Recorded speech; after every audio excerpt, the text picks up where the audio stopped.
এই যে একটা দেশকে একটা আন্তর্জাতিক ভূ রাজনীতি যে একটা ষড়যন্ত্র বাংলাদেশকে নিয়ে হচ্ছে, এটা নিশ্চয়ই আপনারা বুঝতে পারছেন না। এই যে মানবিক করিডোরের অর্থটা কি, এটা কার সাথে আলাপ হয়েছে? একটি অনির্বাচিত সরকার, তারা নিজেরা সিদ্ধান্ত নিচ্ছে, তারা কথা বলে যাচ্ছে। বাংলাদেশের কোন রাজনীতিবিদ তো জানে না, সিভিল সোসাইটির কেউ জানে না। এটা কার এজেন্ডা? এর পিছনে কি?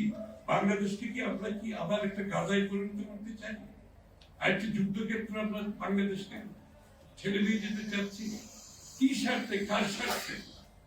এই প্রশ্নগুলো তো সামনে চলে আসছে। এবং কারা এর পেছনে কাজ করছে? এই লোকগুলো কারা?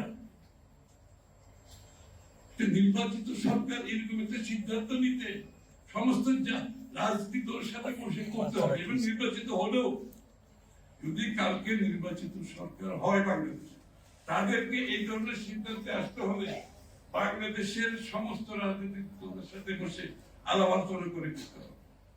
এগুলো সহজ ব্যাপার।